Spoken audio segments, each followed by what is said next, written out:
So hello guys, magandang hapon again. Time check, it's 3 o'clock. So siguro sakto naman na ang ating pagpunta sa metro station. Kasi nga, nako, baka maiwan na naman tayo. But anyway, it's my 5th day ng aking driving school. At excited na naman ako sa kung ano ang mga gagawin namin today. But hopefully, magiging okay naman na siya. Pero iba ang magiging trainer ko kasi may sakit na naman yung aking trainer. Tapos nasabihan ako na ibang trainer na naman ang mag-attend sa akin. So, yan, makikita na lang natin mamaya. So, yun na nga, pababa na tayo. At yeah, makikita nyo yan. Oh, pero hindi dyan ako sasakay. Dito ako sasakay sa kabila. At wala pa naman ang metro train. So yan. Ay, so dumating na, pero grabe.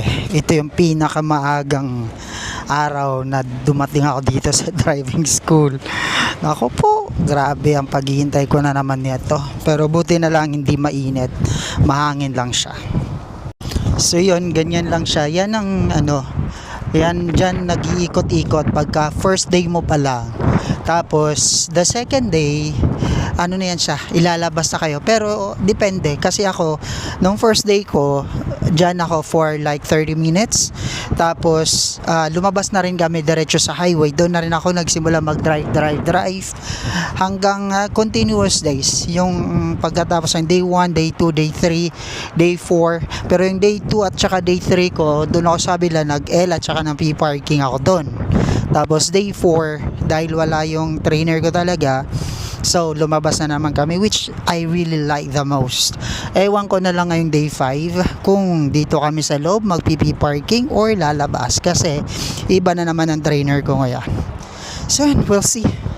So yun nga, it's my 5th day at masaya lang talaga yung mga araw na pagpunta ko dito. Though hindi yung trainer ko ang magta-train sa akin ngayon, kasi nga I was informed again in advance na yung trainer ko ay may sakit pa rin and he's still not feeling well. And yeah, praying for his fast recovery. But again, I was assigned with a new trainer at yun, okay naman sa akin kasi alam ko namang magagaling lahat ng trainer nila dito. Talagang ina-assist ka nila, ginagabayan ka nila sa lahat ng bagay for you to be able to pass the exam. Ganon. So yun, tapos na, palabas na ng driving school campus. Tapos nga, and then very happy lang ako sa nagiging result, kasi nga sa araw-araw na pagpunta ko dito, nakikita ko naman yung mga changes. Maganda naman yung improvement ko sa pagdadrive, though marami pa akong dapat i-improve talaga para kahit pa paano ma-secured natin yung pagpasa natin ng exam. But overall, thankful naman din ako sa aking mga trainers kasi nga magagaling talaga sila. So naging dalawa na yung humalili sa trainer ko talaga, kasi nga again, not feeling well ang aking trainer. So hopefully by Thursday magkikita na kami at continue na ulit kami sa L at saka ng P-parking. So yun. Anyway, hindi ko nga rin pala naitanong yung pangalan ng aking trainer for today. Ang gustong-gusto ko yung mga trainer na katulad nila, kasi talagang matututo ka, sisitahin ka sa mga mali mong ginagawa sa daan, kung paano ka liliko, ano ang dapat mong gawin, ano yung mga tamang gawin, kasi yun yung mga dapat na kailangan mong tandaan unang-una para maipasa mo yung driving. Pangalawa, para